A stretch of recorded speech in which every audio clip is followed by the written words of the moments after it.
So, Papa, since you have not been able to come to our farm yet, I wanted to give you a little bit of a tour of the property and kind of show you some of the different things that we're doing, where we're doing them, and I'm going to try and put together some video from the first few weeks that we were here so you can see the big difference that has happened since we moved here, because we've kind of been reclaiming this farm after the pastures were, come on Bubba, really abused, and there was just trash everywhere and it was just a mess. So we've been working on improving all the pastures and just recreating an environment for different species of grass and wildlife to thrive so that our animals can thrive. He says, love you, Papa Daddy. There's little Miss coming along. So a couple of unique things about our property. One that I absolutely love is that our home actually sits on the original homestead site. We are not in the original house. That's been removed, but our front yard is where the house used to sit. Mr. Holloway moved here after his wife passed away. He moved here with 9 kids and built a farm. They raised cattle and pecans and peanuts and watermelon, and they rotated the peanuts and watermelon like you did the sugar beets and barley. So that's the history of this place many owners ago. And we actually have the original hand-dug well that Mr. Holloway and his kids dug. It's over here. So the windmill doesn't actually work to pump because one of the cast iron pieces cracked, but we're trying to figure out a way to kind of rig it up to where it could work if we wanted to use it to fill this pond. But we had it tested actually one of the days that I was in labor with Kinley, and the guy came to pump it, and he said, okay, so we'll put the pump in and empty the well out, and then usually we'll do that for about 7 or 10 minutes if it's a good well, and then we'll have to give it a rest so it can refill. And he ended up running it for like 20 minutes and it didn't run out, and he said, okay, I'm just gonna shut it off because I'm just keep getting all of your water out. But apparently he picked a really good spot, and this well is amazing. So we're gonna try and get a solar pump and kind of rig it up to where maybe the windmill will work, but we'll probably just use a solar pump. Yes, Papa. Say hi, Papa Daddy. Hi, Papa Daddy. So as you can see, this windmill and pond area is just in front of our house, and we're going to talk about this pond in a minute, but the road is right back here, so you can see the road from our house, and we're working on making everything more presentable, but we're making like pretty little areas. We're going to put some picnic tables here, just wanting to make spots to be able to enjoy the farm instead of just be working on it. Up here is actually where the pond, a hand-dug pond was, and we were kind of sad to get rid of it just because of the history of it. But I don't know if you can kind of see the topography of the land. It was up here and everything kind of slopes down from there, so I assume the topography kind of changed since they dug it years and years ago.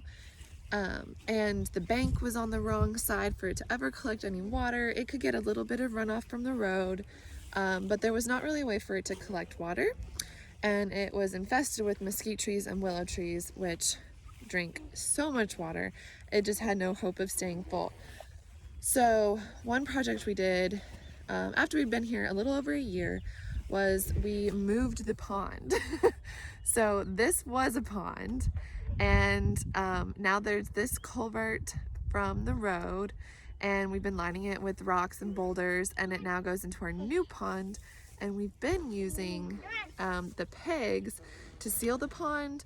They just recently were moved to a new spot because they seem to have done a really good job. This is the front pond in our front pasture. Anytime the cows are out here, this is how they'll be getting water.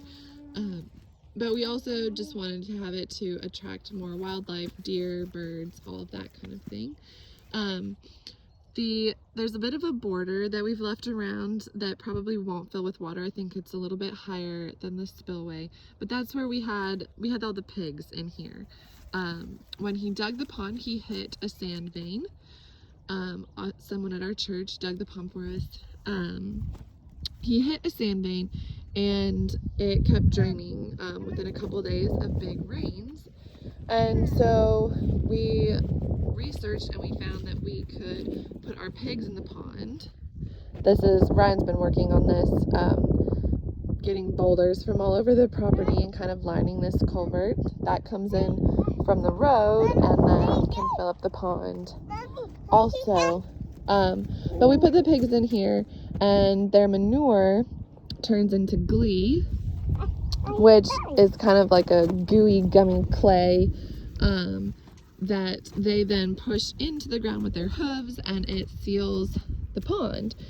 And so far, since the pigs have been in it, it has not once been dry. Now we're just gonna let the grass grow into the edge of it and put some ducks on to keep the pond sealed. Duck manure also turns into glee, apparently. We're gonna see, hopefully that works. But so this is the kind of the view. My back is to the road, and up here is our garden, and then the house and the shop. And this is actually, that tree was in the backyard of the original homestead house for this area. So that's kind of a look from the front road, what our farm looks like. So hopefully we'll end up with more trees. Come on, buddy. This year. So this is hot fence that we use to be able to rotate our animals in different spots of the pasture. That way they're not in one spot too long, and we can kind of cut parasite cycles and give the ground a rest, and there can be lots of nitrogen secretion and all of that kind of stuff. This is our drive, and fruit trees up the side of it. Cows are over there right now. Another interesting thing about our property is this whole area was originally owned by German families, and for a long time they would not sell to anyone who wasn't German, and they recently just started selling it to other people and stuff within the last 10-15 years. But I found that really interesting, since I think I'm almost half German. I know Grandma's German. I know my mom's mom is half German. I don't remember. So I just thought that was interesting that there's a German history here too, and our family has a lot of German history. So that was really special to me. He's catching all the trees. You showing Papa Daddy your trees?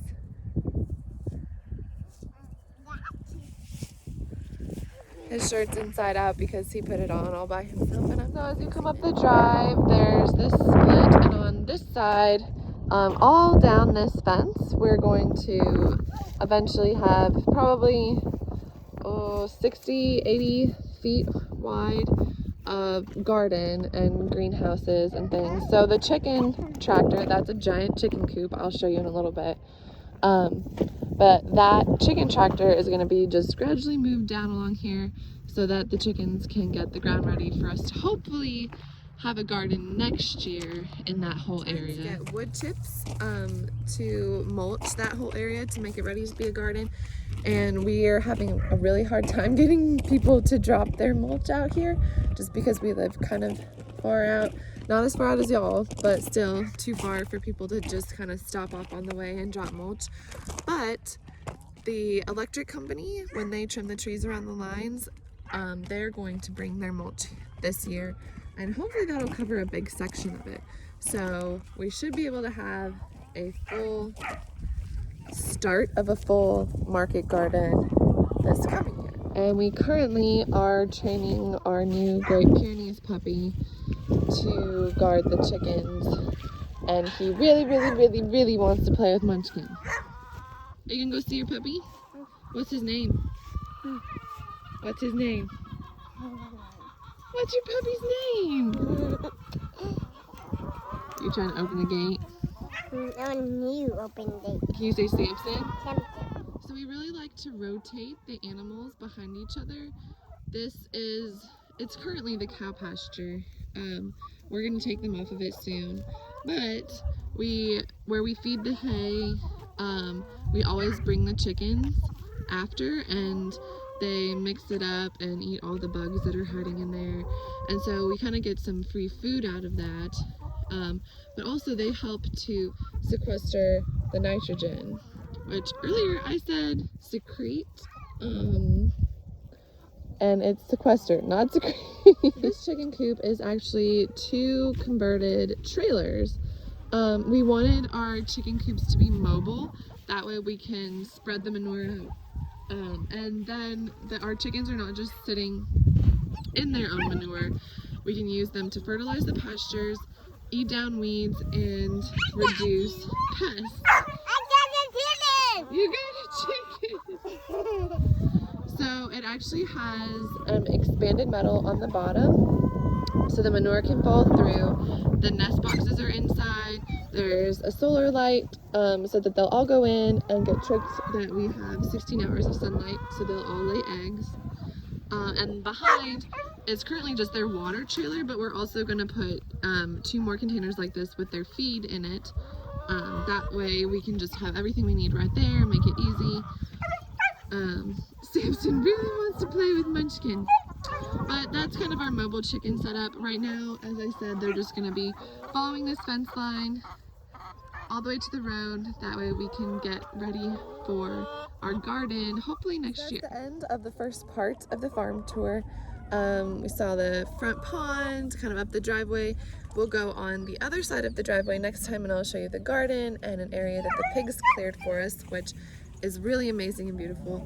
And then we'll go see cows and sheep and all that stuff. Maybe we'll do 3 parts because it's a lot. But I hope you enjoyed it. Love you.